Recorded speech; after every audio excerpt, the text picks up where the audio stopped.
They called her number 47 when they dragged her off the slave ship in Charleston, South Carolina. Her hands were still stained with the blood of 3 slavers she'd killed during the brutal crossing. What Baron William Thornhill didn't know when he paid $2,000 for her at the auction block was that the tall, defiant woman standing there was Nanisca, an elite Agojie warrior of the Dahomey Kingdom, and she had already memorized every face responsible for slaughtering her warrior sisters. 13 names. 13 deaths she had sworn to deliver before her last breath. Before we reveal how one Agojie warrior became an instrument of divine vengeance, hit that subscribe button. This story is unlike anything you've heard before. It was 1842, and Charleston's slave market was a theater of human suffering. But when Nanisca was led onto the auction block, the usual noise fell to stunned whispers. She stood 6 feet tall, her body sculpted like a warrior goddess despite 40 days of starvation on the ship. Her skin was polished mahogany, her head held high with the bearing of Dahomey royalty, her eyes carrying secrets and promises of death. The scars on her arms and shoulders weren't from labor. They were battle marks of the Agojie, the legendary all-female regiment that defended the Dahomey Kingdom. Each scar represented an enemy slain, a raid survived, an oath sworn in blood to King Agojie himself. Baron William Thornhill stood at the front, 45 years old, silver-threaded hair, eyes like ice. He owned Blackwater Plantation, 15,000 acres worked by over 300 slaves. Known for cruelty, wealth, and insatiable appetites. Fresh cargo from the Bight of Benin, the auctioneer called nervously. This one tried to kill the ship's captain with her bare hands. Strong as any man, needs a firm hand. Starting bid, $500. $2,000. Thornhill's voice sliced through the crowd like a blade. Silence. That was 4 times the usual price. Sold to me, Thornhill said, his eyes never leaving Nanisca. As they loaded her onto his wagon, Nanisca studied him with a leopard's intensity. First name on her list, Captain Robert Chun, the slave ship captain who'd accepted bribes to attack her regiment. Second, Marcus Webb, the trader who'd negotiated the raid. Third, Baron William Thornhill, who'd financed the entire operation. She had heard them talking during the voyage, drunk on rum and greed, bragging about the Dahomey operation. They'd paid rival kingdoms and Portuguese mercenaries to attack during the annual Huedanu festival, when the Agojie and her 60 warrior sisters were performing ceremonial rites honoring royal ancestors, their consecrated weapons set aside in the sacred temple. The massacre had been calculated in total. Every sister dead. Their commander, Saedong Hong Bei, beheaded trying to rally them. Sacred weapons stolen or destroyed. Nanisca had been on reconnaissance that day, scouting Portuguese slave fort movements along the coast. She returned to find the ceremonial grounds burning, her sisters' bodies mutilated, and a trail of blood leading to the sea. She tracked the slavers for 6 days, moving through forest like a ghost, before 18 men finally ambushed her. It took that many to take down one Agojie warrior. She killed 3 before they overwhelmed her with nets and clubs. In the ship's hold, she made her oath to Moalisa, the dual god of Dahomey. 13 people had planned and executed the raid. Ship captains, traders, plantation owners, corrupt African kings who betrayed their oaths for rum and muskets. She'd heard all their names during 40 days of hell, memorized every detail as they bragged about profits. One by one, they would die by her hand. The Agojie did not forgive. The Agojie did not forget. Blackwater rose from the Georgia landscape like a monument to blood money. The main house was massive Greek revival with white columns. Behind it stretched the slave quarters, wooden shacks where 300 souls lived worse than animals. Cyrus Wade, the head overseer, waited, a huge man with scarred knuckles and cold eyes. "That's the new one," he said. "Awful pretty for field work." "She won't be in the fields," Thornhill replied. "Put her in the house. Have Mama Ruth train her as personal servant." That first night, Mama Ruth, an elderly woman who'd served 40 years, brought Nanisca food and clean clothes. "Child," Ruth said quietly, "Baron Thornhill is a devil. He's had 5 personal servants before you. 3 dead, 1 sold away, 1 hanged herself in the barn. He uses women up. My advice, stay alive by being forgettable." But Nanisca had no intention of being forgettable. She was Agojie. She had a list. She had been trained since childhood to accomplish impossible missions. Over the next weeks, Nanisca learned the plantation's rhythms with the precision of a warrior on reconnaissance. She watched, listened, planned. The other house slaves were cautious around her. Her height, scars, bearing all marked her as different. They'd heard stories of the Agojie, warrior women of Dahomey, said to be fiercer than any man. There was Samuel, 30, Thornhill's valet, educated, smart. Esther, quick-witted kitchen worker. Mama Ruth, who'd seen everything and forgotten nothing. "You're planning something," Samuel said one evening. "I can see it in your eyes." "What look?" "The look of someone who hasn't been broken yet. Someone who still thinks they can fight back." "Where I come from," Nanisca said quietly. "We have a saying, the warrior who lies down before battle is already dead. The warrior who stands until the last breath has already won." Samuel studied her face. "Where exactly do you come from?" "I am Nanisca, elite Agojie warrior of the Dahomey Kingdom, sworn protector of King Gizo, veteran of 12 campaigns. They killed my commander, massacred my warrior sisters during sacred rites, and sold survivors into slavery. I swore an oath to Moalisa that every person responsible would die by my hand." The room went silent. "You're one of them," Samuel whispered. "The warrior women. The ones they say can't be defeated." "We can be betrayed," Nanisca said, her voice hard. "But we cannot be broken. Now I am a weapon pointed at those who destroyed my sisters." 3 weeks after arrival, Baron Thornhill summoned Nanisca to his private study. Miss Margaret had retired to Charleston, a pattern Nanisca had carefully noted. The study was dark wood and leather, walls lined with books, a massive desk covered with papers and whiskey. "You've been here nearly a month," Thornhill said, stepping closer. "Mama Ruth says you're a quick learner, smart, obedient. But I see something else. Something wild. Untamed." "I serve as commanded, master," Nanisca said, lowering her eyes in perfect submission, a technique she'd learned during spy missions in enemy kingdoms. "Look at me." She raised her eyes, and Thornhill seemed startled by their intensity. He poured 2 glasses of whiskey, handed her one. "Drink with me." This was the opening she'd waited for. In Dahomey, Agojie warriors were trained in more than combat. Languages, diplomacy, seduction, poisoncraft, interrogation, every skill needed to serve the kingdom. Over the next hour, Nanisca carefully wove truth and lies. She spoke of her homeland, mighty walls of Agojie, royal palace, great festivals, making herself fascinating, mysterious. She kept his glass full while barely touching her own, another Agojie technique. "I was captured during a raid," she said softly, letting controlled pain show. "Men came during our most sacred festival. White men and traitors working together. They killed everyone who resisted. A business arrangement," Thornhill said, words slurring. "That's all it is. Supply and demand. The Dahomey are too dangerous to raid openly. So you find the right moment, the right allies." "Who arranged your purchase, master?" Nanisca asked carefully. Thornhill laughed, drunk now. "Marcus Webb, best trader on the coast. Works with Portuguese and certain African kings smart enough to betray neighbors for profit." He leaned forward. "That last shipment, the one you came on, that was my investment.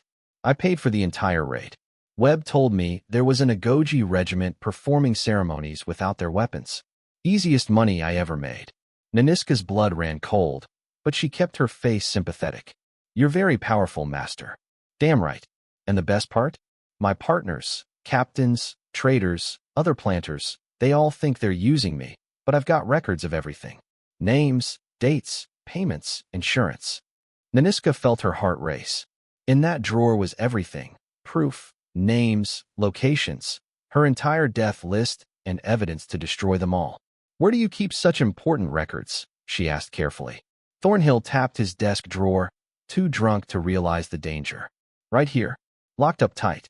Every transaction, every name, every detail of 20 years of trading." Nanisca studied him. "Very wise, master." Thornhill stood unsteadily, moving toward her.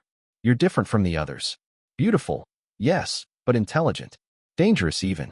I heard stories about you Agojie women. They say you're sworn to celibacy, married to the king himself." "I serve who I must serve to survive, master," Nanisca said, the lie bitter on her tongue. Thornhill's eyes darkened with desire. My patience has limits. Nanisca deflected with calculated reluctance, only making him more obsessed. Samuel was waiting in the kitchen when she returned. You were in there a long time. He talked. I listened. That's what Agojie do on intelligence missions. And I learned Baron Thornhill keeps detailed records of every operation he's financed. If I get hold of those, I'll know exactly where to find every person on my list. Your death list. Mama Ruth said from the doorway. Child, you're playing with fire. In Dahomey, Nanisca replied. We walk through fire in our training, and I will burn them all. Over the next weeks, Nanisca walked a dangerous tightrope. Thornhill summoned her 3 more times. Each time she got him drunk, extracted information, deflected advances with calculated reluctance that only made him more obsessed. She learned Marcus Webb would visit the plantation in 2 months. Captain Chun was in Charleston. She learned names of African kings who'd betrayed their oaths, including King Bada of Porto Novo, who'd personally provided intelligence about the Huednu festival and when the Agojie would be unarmed. But she also learned she wasn't the only one watching. Margaret Thornhill had returned from Charleston early. The Baroness was tall, thin, with sharp features and sharper instincts. When she heard whispers about the beautiful African warriors spending evenings in her husband's study, her tolerance evaporated. Cyrus, she called the overseer. The new girl, number 47, I want her dealt with. Remind her of her place, but don't mark her face. William seems fascinated by her exotic nature. That night, as Nanisca walked back to quarters, 3 men stepped from shadows. Wade and 2 overseers carrying whips and clubs. The master's new pet, Wade said. Miss Margaret thinks you need a lesson in humility. Nanisca's Agojie training flooded back. She'd been patient for weeks, playing subservient, but these men had made a fatal mistake. Agojie were trained to fight multiple opponents. They sparred against 5 men at once. 3 was nothing. 3 against 1, she said quietly in perfect English, then switched to Fawn. Moalisa, witness my vengeance. Wade laughed. You got spirit. I like breaking the spirited ones. The first man lunged with his club. Nanisca executed a perfect Agojie disarm, sidestepping, redirecting momentum, using his own weapon to strike his temple. The crack of his skull was audible. The second man wrapped his whip around her arm. She grabbed the leather with the grip they taught all Agojie, pulled him off balance, drove her elbow into his throat with lethal precision. He went down gasping. Wade stared in shock as this woman, this slave, dropped 2 grown men in under 10 seconds using techniques he'd never seen. What the hell are you? Agojie, Nanisca replied in Fawn, then attacked. The fight was brief and brutal. Wade was strong, but Nanisca had trained since age 7 to kill men twice her size. Agojie trained harder than any warrior regiment in Africa.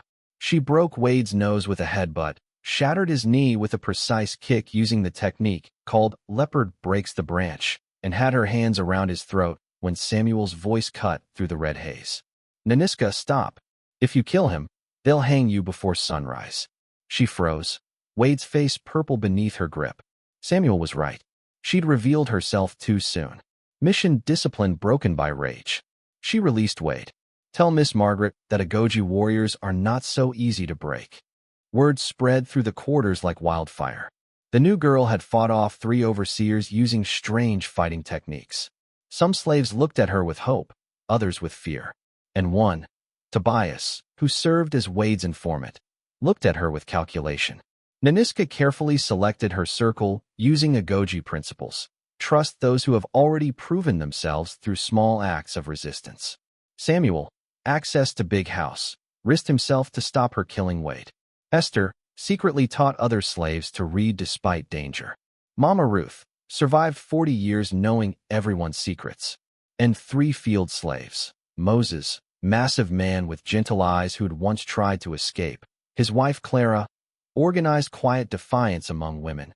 Their teenage son Isaac, fire of rebellion in his eyes. Why should we help you? Moses asked when they met secretly. You're talking about something that'll get us all killed. Because I'm offering you what my people fought for in Dahomey, the chance to stand and fight instead of dying on your knees, Nanisca said. I have a plan to destroy the people who profit from this evil. When I'm done, there will be chaos. Enough chaos for those who want freedom to take it. She told them everything. Her true identity, training, massacre during Huedanu festival, information extracted, intention to kill everyone responsible. You're talking about war, Isaac said. No, Nanisca corrected. I'm talking about justice. In Dahomey, Agojie served justice. We are the blade of the kingdom. Now I am the blade pointed at slavers. One by one they agreed. Even Mama Ruth nodded slowly. I heard stories about you Dahomey warriors. They say you never break. Maybe it's time we learned from you. But Tobias had been listening from shadows. Next morning, Nanisca was summoned to Miss Margaret's parlor. The Baroness sat rigid, fury radiating. So, Margaret said coldly, my husband's African curiosity is also a troublemaker. Planning rebellion, I hear. Tobias had betrayed them. Mr. Wade wanted to hang you immediately, Margaret continued. But I have something better. You're going to be sold south to Louisiana sugar plantations. They break warriors there. Work them to death in 3 years. Your husband will object, Nanisca said carefully. Margaret's smile was ice. My husband is in Charleston. By the time he returns, you'll be halfway to New Orleans. Wade grabbed Nanisca's arm. The buyer arrives tomorrow. Until then, you're going in the box. The box was a wooden crate barely large enough to crouch in, left in full sun. As they dragged Nanisca toward it, Samuel appeared, face-stricken. He caught her eye and gave the slightest nod. Trust me. They locked her in. Heat immediate and suffocating, but Nanisca had endured worse. Agojie training included 5 days in sun without shade, learning to survive what killed ordinary warriors. She controlled breathing, entered meditation state trainers taught, and waited. As sun peaked, Samuel's voice, urgent, persuasive. Miss Margaret, the master sent word he's returning early tonight with important guests. He specifically asked number 47 be prepared to serve at dinner. Says he wants to show off his Dahomey warrior to investors. Dahomey warrior. Samuel had used magic words. Baroness, silent long moment. Get her out. Clean her up. But double the watch. Samuel had forged the message, buying them time. That evening he whispered, they're selling you tomorrow. We can't wait. We act tonight. Nanisca's circle gathered in Tobacco Barn, tense, desperate. We get you out tonight, Moses said. Run north. No, Nanisca said firmly. In Dahomey, Agojie never retreat until mission complete. Thornhill has records in his desk, proof of every operation, every name on my list. We get those records tonight, then burn this place to the ground. That's suicide, Clara protested. That's warfare, Nanisca corrected. Agojie warfare. Are you with me until the end? One by one they nodded. The plan, Samuel uses master key. Nanisca cracks desk. Agojie trained to breach any lock, crack any safe for intelligence. Take records, start fires in cotton stores. In chaos, escape. But as they crept through dark house, they encountered Margaret Thornhill coming downstairs, candle in hand. She saw them, open mouth to scream. Nanisca moved with Agojie's speed. Hand clamped over Margaret's mouth, pulled Baroness into side room. Controlling her with submission, hold cutting off sound, but not breath. You have choice, Nanisca said quietly in Margaret's ear. Scream. I break your neck before sound leaves throat. Or listen. Margaret nodded. Nanisca released pressure slowly. You're going to hang, Margaret hissed. Maybe, Nanisca agreed. But first, let me tell you story. 3 months ago, I was Nanisca, elite Agojie warrior of Dahomey Kingdom. We were most feared warriors in Africa. Your husband paid to have my regiment massacred during sacred rites. My commander beheaded, sisters enslaved. Everything I was, destroyed for his profit. I don't care about your African wars. You should. Because in Dahomey, when you destroy Agojie regiment, blood debt must be paid. 13 people orchestrated massacre. Your husband number 3 on my death list. Margaret laughed bitterly. You think you can kill William Thornhill? I am Agojie. We've killed Portuguese soldiers, rival kings, slave raiders. One corrupt planter is nothing. Why would I help you? Because I know about ledgers.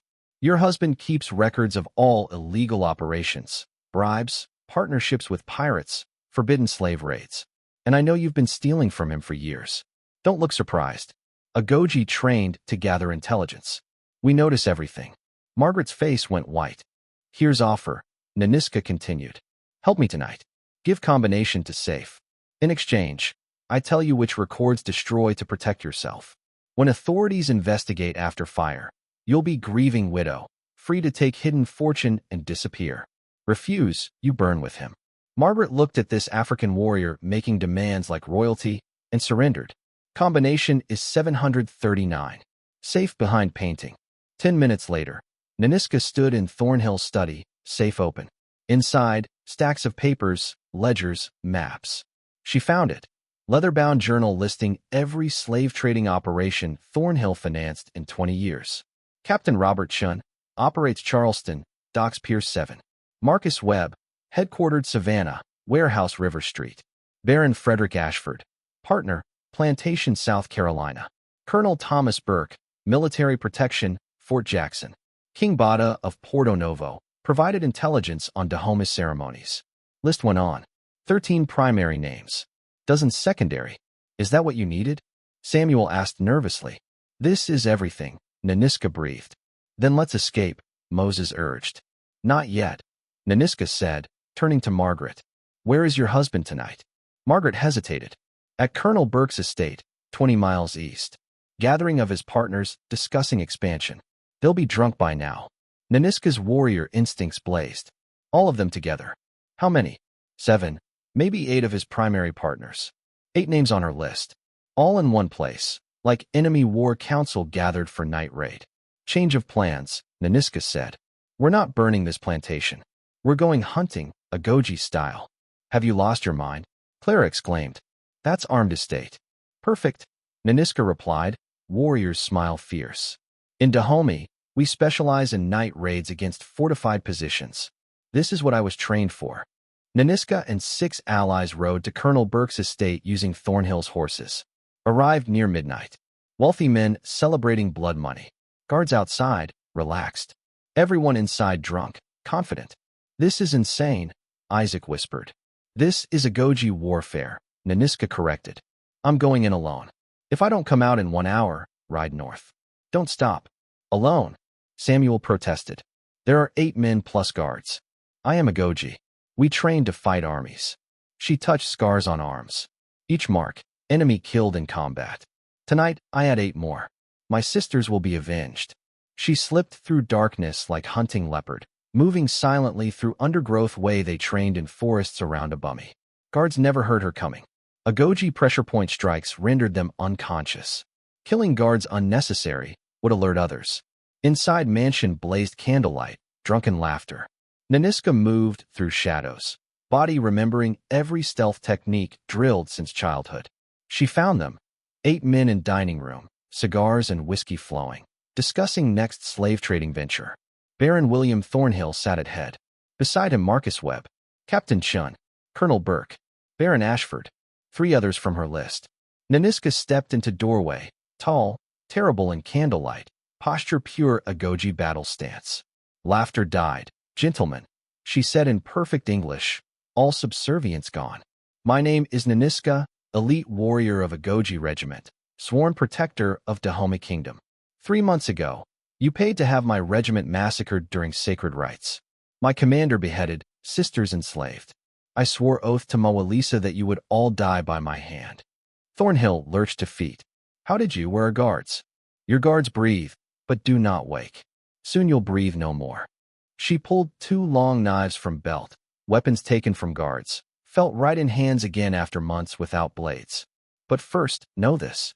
Every person in this room destroyed most elite warrior regiment in Africa. 60 Agojie dead for profit. You're just one woman. Colonel Burke sneered, reaching for pistol. Nanisca moved with Agojie's speed and precision. What happened next 3 minutes was masterclass in Dahomey warrior combat. She crossed room like lightning. First knife executed, parting the river, slicing Burke's gun hand before he could aim. Second knife found Marcus Webb's throat as he fled, striking snake technique. She moved between them in flowing combat dance Agojie called Dance of Mawu. Years training, discipline finally unleashed. Captain Chun grabbed fireplace poker, swung at head. She used bending grass, defense, ducked low, swept legs, drove knife up through ribs in fluid motion. Baron Ashford tried tackle. She executed perfect Agojie throw crocodile catches prey, flipping him into table with lethal force. Through it all, Thornhill backed toward door, face pure terror. This couldn't happen. Agojie supposed dead. She supposed broken. Nanisca caught him at doorway, knife at throat, other hand gripping collar and hold taut for capturing enemy commanders. Please, he gasped. Money, freedom, anything. My price is your life, Nanisca said coldly. For my commander, say Donghongbae. For my 60 warrior sisters. For honor of Dahomey. Wait, I have information about African kings. King Bada operates from Porto Novo. I can give letters, make you seem Portuguese traitor. You could get close to him. So I can complete death list, Nanisca finished. Yes, just let me live. With shaking hands, Thornhill pulled documents from coat, trade agreements, letters to King Bada, codes, everything she'd need. Nanisca took them, studied quickly. Genuine. Thank you, she said. In Dahomey, we honor those who provide useful intelligence. Your death will be swift. Then we have deal? You'll spare. No. Agojie do not spare oath-breakers. Knife moved with precision of 1,000 training drills. Baron William Thornhill died before scream. Nanisca stood among 8 bodies, clothes covered in blood, breath controlled, steady. 8 names crossed off. 5 more to go. Samuel and others found her standing amid carnage, wiping blades clean on Thornhill's coat. Sweet Jesus, Moses whispered. Not Jesus, Nanisca said. Moalisa. This is Agojie justice. They set fire to his state, made it look violent raid. By time anyone discovered, they were miles away. In weeks following, Nanisca used Thornhill's money and documents to methodically hunt remaining names. Tracked Captain Chun to New Orleans. Killed him using poison, Agojie's specialty.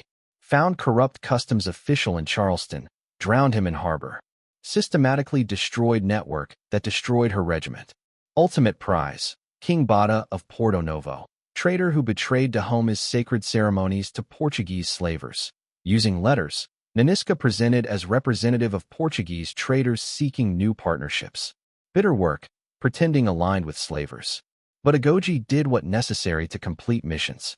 King Bada received her in compound, bloated man in Portuguese finery and Yoruba beads, surrounded by musket-carrying guards. So, he said in Yoruba, which Nanisca spoke fluently, Agojie required 6 languages, representative from Portuguese.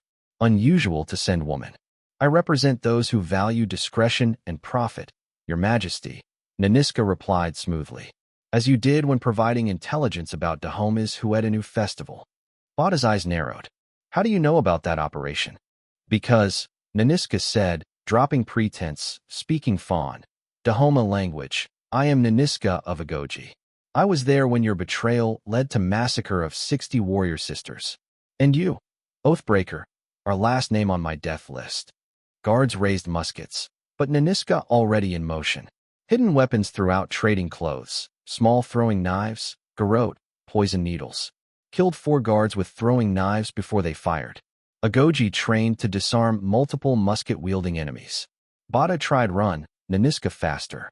Caught him in courtyard. Drove to knees with strike to back of legs. You betrayed sacred oaths, she hissed in Fawn. Dahomey and Porto Novo were allies. You destroyed that for Portuguese gold. World-changing, Bada gasped. Dahomey clings to old ways. I chose survival. You chose death. Nanisca's blade found his heart with precision of Agojie execution technique. May Moalisa judge you. As compound erupted in chaos, Nanisca escaped through slave-holding pens, freeing 50 captives as she went. Poetic justice, using same route slaves would have taken.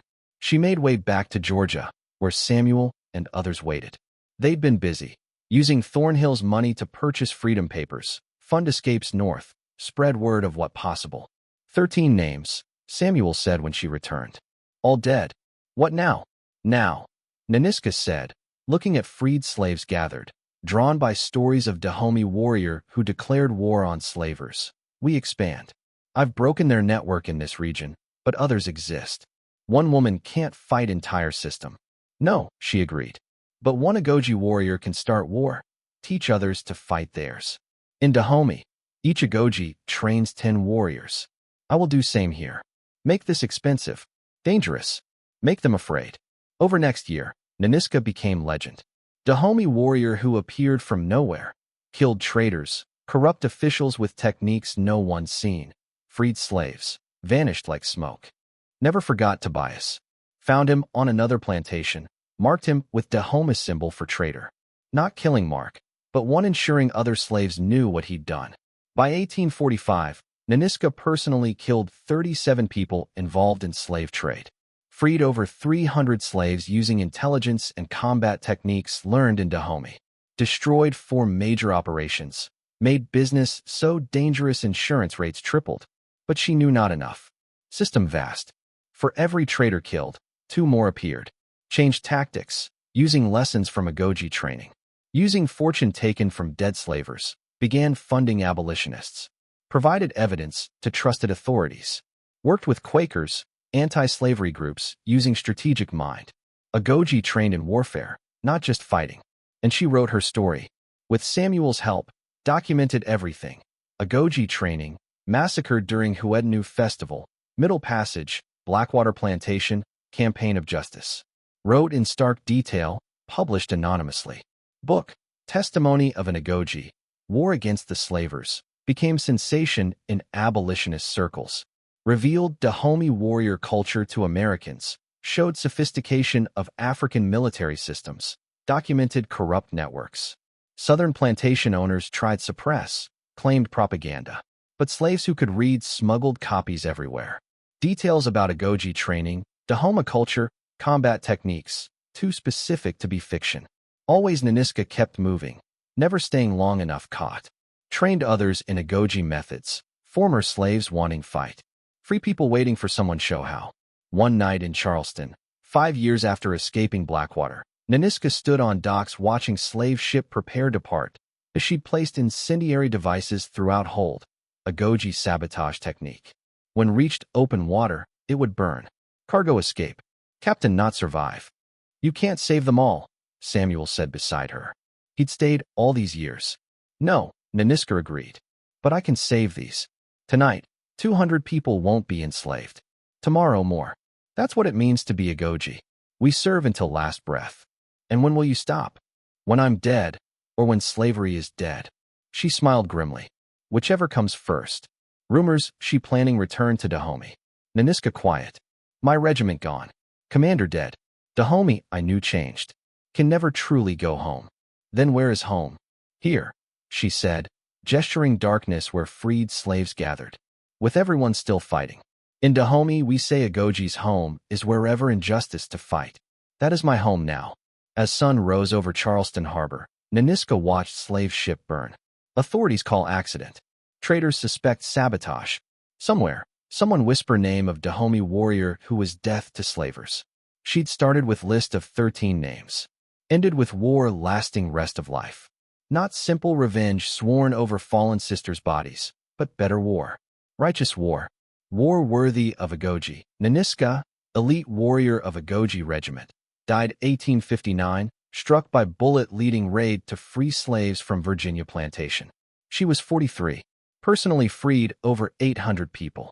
Killed 62 slave traders, overseers, corrupt officials. Book sold 40,000 copies, credited converting thousands to abolitionist cause.